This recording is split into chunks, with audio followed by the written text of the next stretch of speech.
everybody. We are back again here in the studios and Dr. Patino in his office to discuss mental health issues, hopefully ones you are interested in. Of course, we all deal with mental health on a daily basis, so any of these topics will help you. Um, I think one of the topics that we've bandied around and asked about, and have really kind of all experienced in this last couple of years, is a type of bullying on social media, bullying in the media, quite frankly, even in our political system, in our social life, we've been bullied to a certain extent by others. Typically, when we talk about this topic, it's about little children, but I think it does extend into adulthood.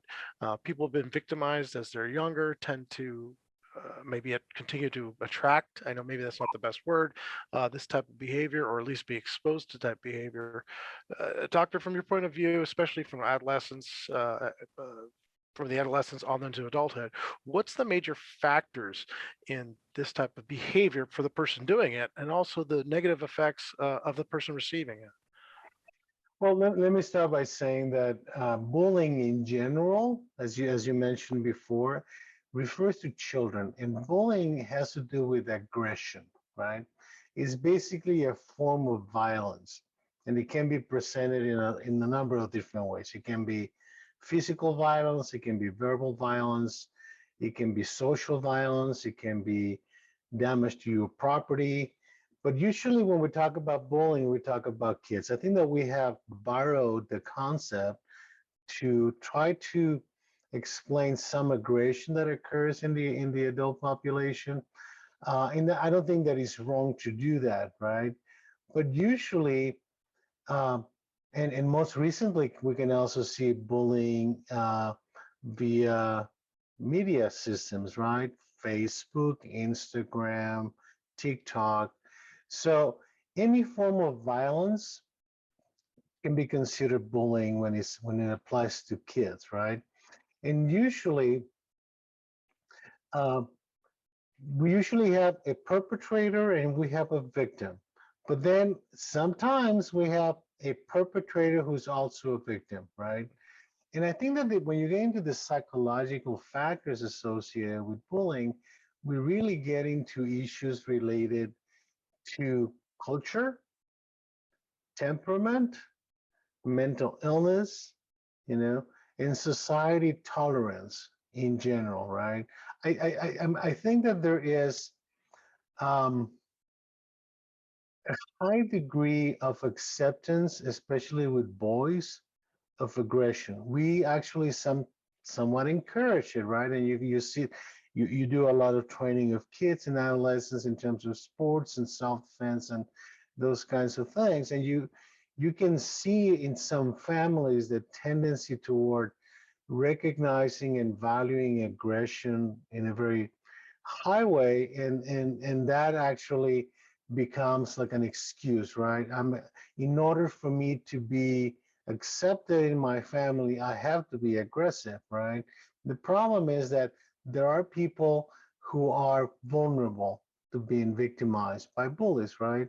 And bullying is not necessarily hitting someone or saying something bad. It can be as simple as a little kid calling another kid four eyes, right? You wearing your glasses, so you're blind or something like that. That is bullying if that is intrusive into the emotions of the other kid, right? So there's an issue of boundaries that are being violated when we talk about bullying, right? So we have to keep that in mind. Um, and it's a very frequent problem. You can say that in general, about 1 out of 5 kids in some grade school are going to be victims of bullying. And then if you get to high school, for some reason, high schoolers are more vulnerable. And I think it has to do with the expectation, especially with boys. And now with girls, I'm seeing a lot more with girls too.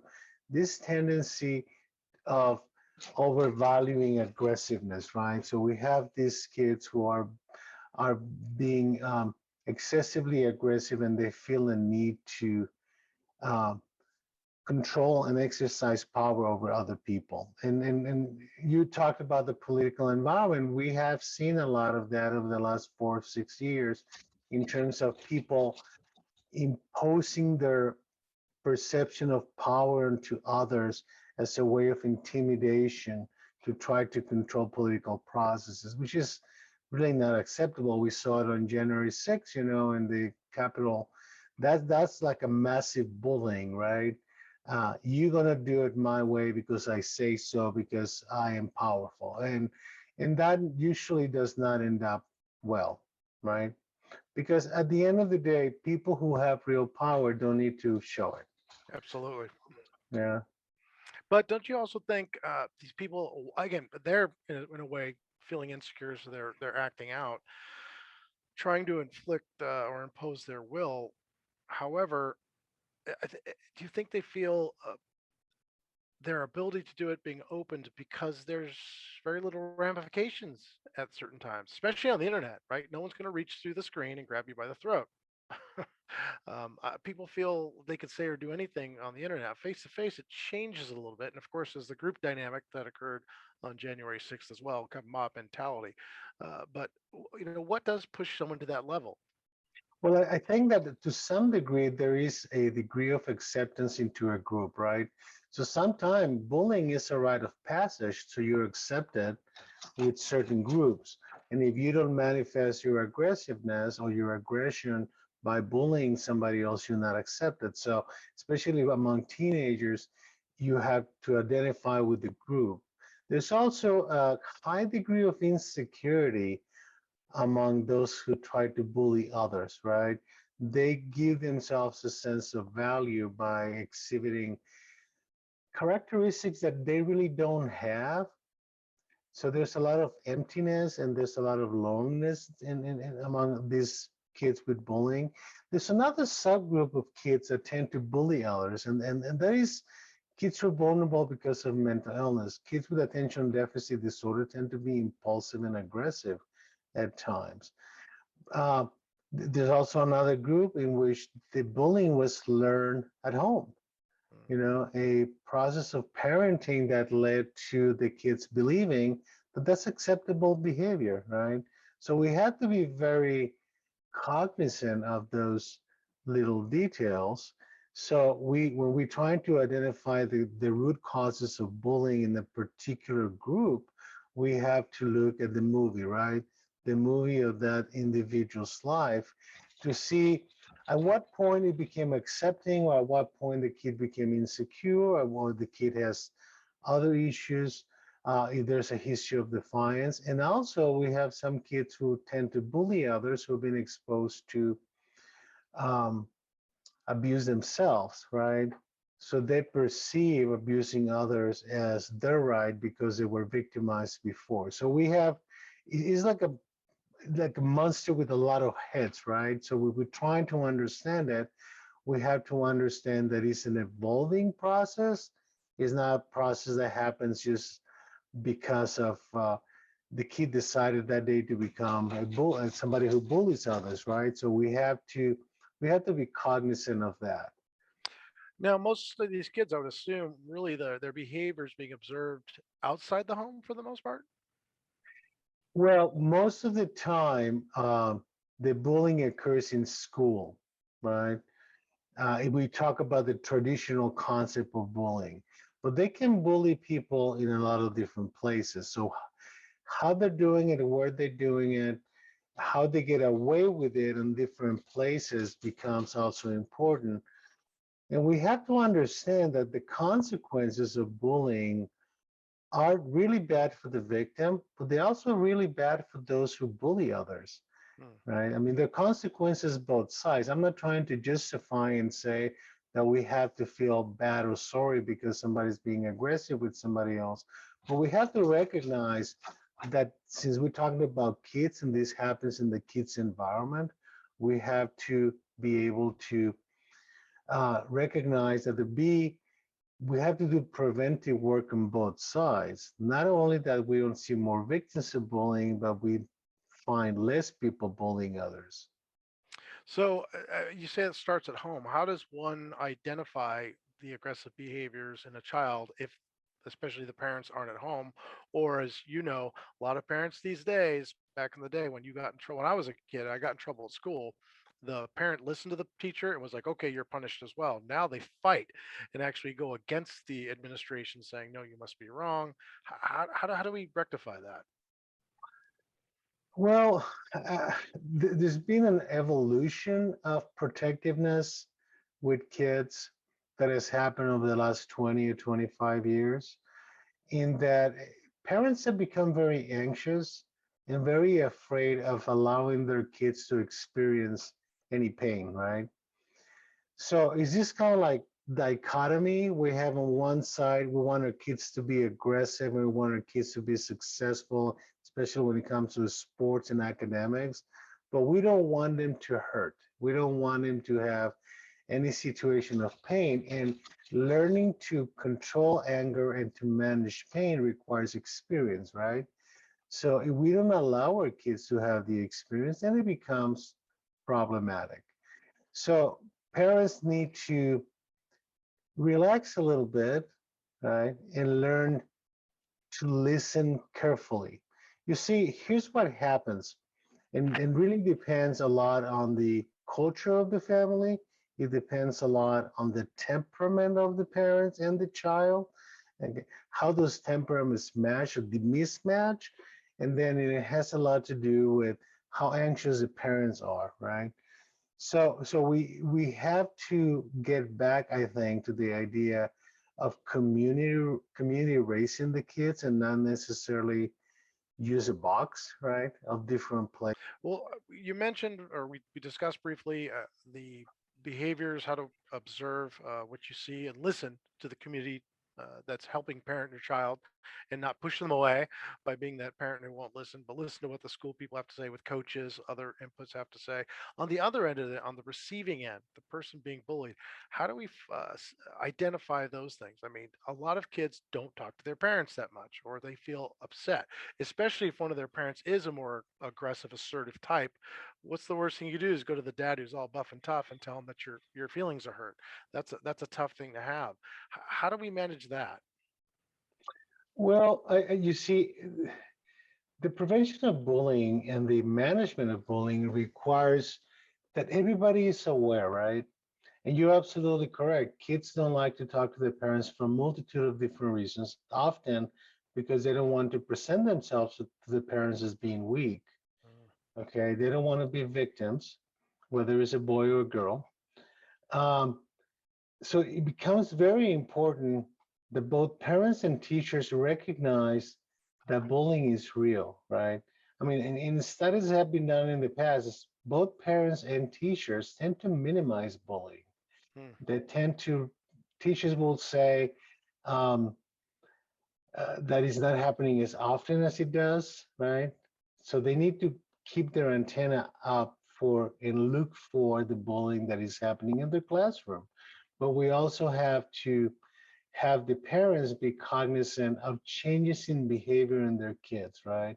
Which means it becomes more difficult, especially when parents are both of them working, the kids go to school, and when they come home, the parents are tired, they don't want to spend a lot of time. So it's easy to send the kids to the room and give them a tablet. And I mean, those kinds of things prevent us from getting to know our kids, right? So we think that because the kids live in our house, we know them. Mm. No, you have to interact, you have to listen. And for parents, both of bullying children, and kids who get bullied, I think it's important that they do two things. One is to listen in a non-judgmental way. You see, what happens, and this happens all the time, is that your kid tells you something, right? And it happens whether it's because of bullying or because the kid experimented with drugs or the kid starting to manifest gender issues, whatever it is, the parents panic, right?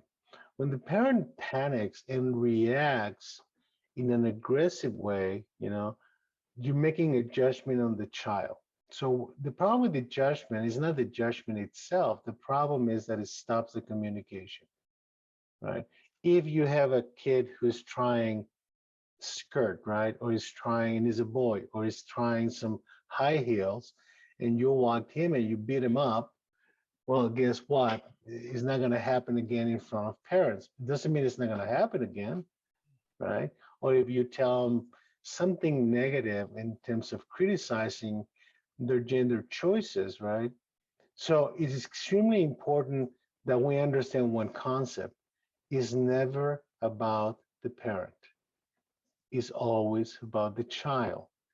And it's always about the purpose of either discipline or guidance or listening. If we're going to guide, if we're going to discipline, or we're going to listen to what the kids have to say, we really have to understand that it's about their growth, not our growth or value as parents, right? So that's not easy to do. That requires a lot of practice. I'm a parent, I'm a grandparent, right? And I can tell you that there's sometimes when I feel very judgmental, right? But even for me who's trained to deal with things like that, it becomes extremely difficult. So we have to understand that we are raising our kids to be themselves, not an extension of us. And that becomes terribly difficult for us as parents because then we're putting our self-esteem in the middle, you know. And if the kids don't do well for whatever reason, it becomes our fault, right? It's guilt feelings, anger feelings, tensions in the family, and so on. So it's very important that we take a deep breath, we take a step back. I'm actually physically distance yourself from the child, and ask the question, you know, what are you trying to tell me? And the answer may hurt you, Mm. and you deal with that. That's your thing. How you feel about what your kid's doing is something that you have to deal with. It's not the responsibility of the child to take your pain away, right? This requires training, and some parents are good at it, some parents are not, right? And those who are not may need to get some training at it. You know, you've said this before, and I totally agree. But is sometimes that behavior, and again, I've seen it very many times as a coach, where the parents are so, you know, committed to making this kid perfect, and they respond to everything. Isn't in a way, is that a form of bullying as well? Yes. Normally, we talk about bullying in the context of one child being aggressive with another child. We usually don't call it bullying when it comes to the parents, but it's the same dynamic, right? You're trying to shame your kids into shape. You're trying to guilt your kids into shape. You want your kids to do it for you, not for them, right? And we need to understand that in order for a kid to be a balanced human being and healthy as an adult, it requires failure. And that has become almost a no-no for parents, right? My kid cannot fail.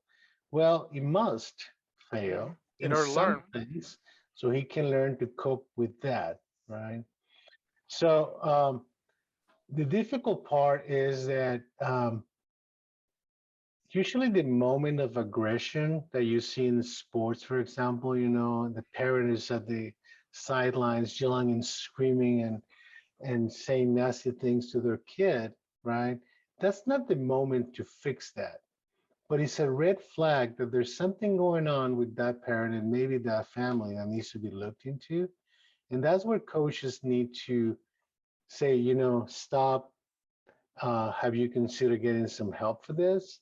And instead of taking it on themselves to try to fix it, right? Because these are very complex problems, right? I mean, unfortunately, one of the consequences that we see with bullying and that you may see with these situations in sports, for example, is that there are consequences to that, right? I mean, there are legal consequences for bullying, and those who bully others have a significantly higher risk of legal problems, significantly higher risk of getting into gangs, significantly higher risk of substance abuse, and so on, right? Withdrawing from school and so on. And again, I don't think this is new. I think that we tend to overreact in certain areas and underreact in others, right? Um, but I perceive all of this as an opportunity to learn for everybody if we do it right, right? And in this particular situation, doing it right is the prevention of it. It's And interesting you say that. And I apologize for interrupting, but the fact that we do overlook the actual aggressor, we just put all the blame on them, but not to ask the question, why is this occurring? And if we can do it early enough, we can actually potentially change the trajectory of more than one life, as opposed to just focusing on the victim itself. exactly, you see, I'm very sensitive to victims of bullying in terms of facilitating their recovery and the recognition of being survivors of bullying.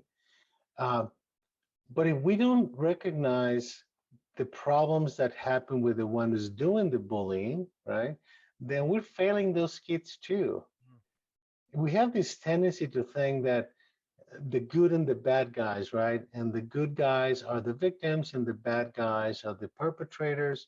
So the perpetrators should confront the consequences and go to jail or go to prison or drop out from school and do drugs. No, we have to raise all of our kids to be healthy human beings. And I have to tell you, very often, those kids who do the bullying need more help Mm. than those who are victimized. But we are paying a lot more attention to the victim, right? So there needs to be some balance in terms of recognizing those who can potentially bully others. And for parents, especially with younger kids, to start to recognize who are the kids who are 5, 6, 7 years old who's starting to do some bullying with others, you know, why that is happening and how they can get themselves started on identifying how to prevent it from getting worse, right?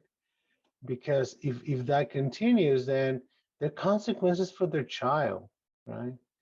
Uh, if the father had a tendency to bully others and has a temperament where he had bullied other people, I think it's time for the parent to stop and say, you know, I used to do that. And I think that I don't want my kids to do what I did, right?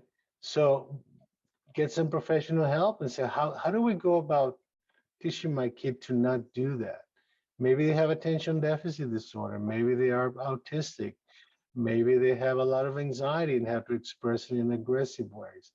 But if we don't recognize it, all we're doing later on in life during adolescence is to put patches on it, right? To try to contain, but we're not preventing anything. So you said that early, really, 5, 6, and 7. We need to be start looking at those behaviors. Well, absolutely, absolutely. And not unusually, we're going to see some of those behaviors in kids who, and we've mentioned this before, have attention deficit disorder. That's fairly common. And to the point of that, I mean, we're looking at the perpetrators. What do we have to do for the people who are the victims? Where does that start? Just obviously recognizing it, but what's the first step into helping them recover from it and move on with a healthier life? Well, I think first and foremost to recognize that they're being bullied. You see, frequently when I see kids that come to the hospital because they are severely depressed or they have tried suicide or a number of different things that lead them to have a crisis because of the bullying. One common complaint from them is that nobody believes me, Mm, right? So what is very important is that you don't have to necessarily take sides, okay? But you need to understand what is the purpose of the kid telling me that he's being bullied or that she's being bullied, right? And how is this progressing? And why do we have to wait until the kid tries to kill themselves for us to recognize it, right? So behavior is a message from the kids to us. And we have to try to understand, why is my kid staying in the room so long, right? Why does my kid look so sad? Why is my kid looking so distraught sometimes, right? How come the kid's not coming down to have dinner with us anymore? mm, And there's no communication happening, right? And we can blame it on a lot of things, but we cannot find the real cause of that unless we listen to the kid, right? And it's not easy for the kids to talk, and you shouldn't let it go too far. So it's important to first recognize. Once you recognize, you need to help the victim of bullying understand that what they're feeling is what the perpetrator wants them to feel, Mm, right? And that's how the perpetrator exercises control. So we have to teach the kid to take the power away from the perpetrator, right? Because the perpetrator actually feels good that they have power and control over someone, and they perceive that that continues to be the case. It's important that the victim starts being more assertive. So we teach him to say, stop, that is bullying, right? I mean, being able to say it without fear and in assertiveness. Usually, when you do things like that, simple things like that, the perpetrator don't know what to do, mm, right? Because you're confronting him with his. It's like putting a mirror in front of the perpetrator, right? Now, I'm not saying that the victim is not taking a risk, right? But you have to do it in a safe way, in a safe place, right? And you have to report it, right? The kids are very concerned about reporting in school because then they're afraid that they're going to be bullied even more, right? Uh, so it becomes important that the teachers are responsive and neutral, right? Something that I think helps a lot is that nowadays all the kids, especially in high school, have phones with them, right? I think it's start recording them, mm. Yeah. so you have the evidence that it's happening because I mean, we usually think about all this recording stuff in terms of part of cyberbullying, right? But actually, recording can be a tool that we've seen it in other areas where you can actually use it to prevent something, right? Uh, so I mean, especially with teenagers, I tell them, if you're being bullied, pull out your phone and record it. Mm. Mm. It I'm, it I'm seems it seems partially though, and I find it very interesting because in my other world too, the aggression can often be uh, countered with assertiveness, which is distinctly exactly, different from aggression. exactly. But the assertiveness has no, I mean, assertiveness in a formal sense has no aggression associated with, but it also has no fear associated with. So whenever you introduce quasi-assertive behavior that is loaded with aggression or fear, you're missing the point, right?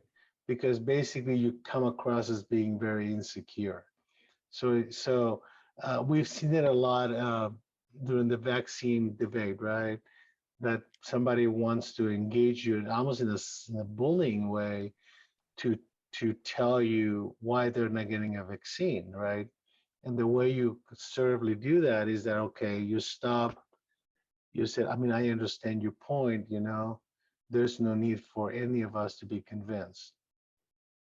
Because what you're seeing a lot in the vaccine debate, and we're getting a little bit out of topic here, is the insecurity turning to aggression, right? So the question is now, how do we stop the aggression? Mhm. The question is, how do we make these people feel more secure? And I think that's where we're missing the point. And it's the same with the bullies, because as you say, most of bullying comes from a level of anxiety, a level of fear. Sometimes it's behavioral based on ADHD or other issues, but most bullies, as we know, down deep, are the scared ones. Yes, yes, and uh, there are behaviors that are not acceptable, like losing control. So if whether you're a victim or you are a perpetrator, is a big no-no to lose control, right? Into physical aggression, for example, because the consequences become more serious. Um, and there are other types of bullying that happens among adolescents that had to do with gangs, right? In which the bullying becomes more um, of a group against somebody. That's very intimidating, and I think that that's something that schools in particular have put a lot of effort on trying to stop, right?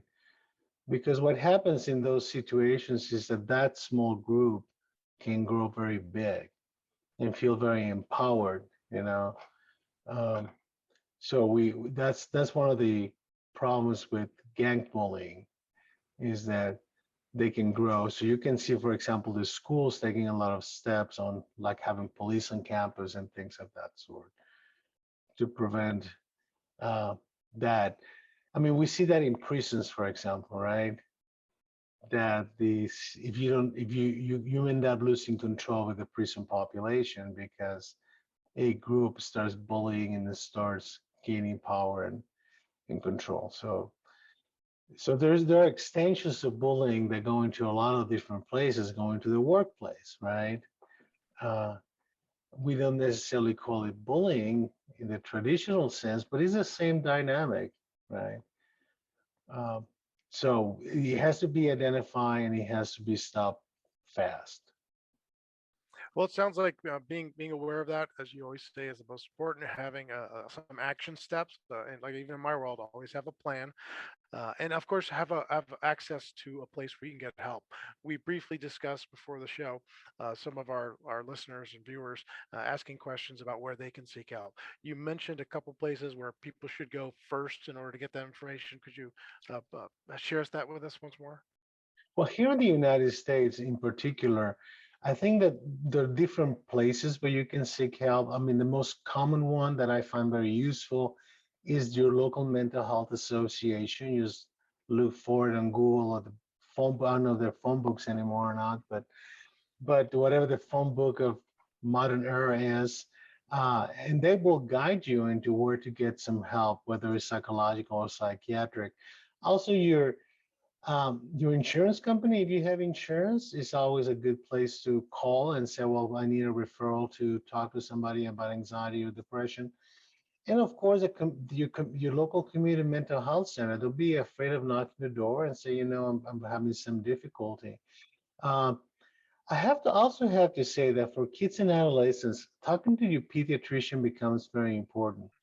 And becomes important because very often the pediatrician will not start that conversation, right? So sometimes you as a parent, you have to bring it up. Uh, we look for a lot of changes in terms of development, and pediatricians are always looking for that, but they tend to pay more attention to the physical development than the emotional development. So if we notice something that makes you feel uncomfortable, like excessive aggression for age in a 6, 7, 8-year-old kid, if the kid's becoming more withdrawn, if the kid worries too much, talk to the pediatrician. That's actually a very good first step to move toward getting some professional help. Again, once again, appreciate your information. Of course, everybody out there, please like, subscribe, share, and of course, comment so we can respond. And we'll be coming back to you live potentially next week. Is that what we're looking to do? Uh, it depends on the playoffs, Vince. Of course. There's basketball playoffs going on. Come on, you have to give me a break. Good point. Good point. Yeah, I'll keep you informed. Wonderful. Regardless, we'll be back soon live. And again, please, this is your show. It is the only you. It is about you. Comment. Let us know what you want to hear about. We would love to hear back from you so that we could help you improve your mental health and your mental wellness. Hey, thank you. Thank you. See you guys soon. Take care.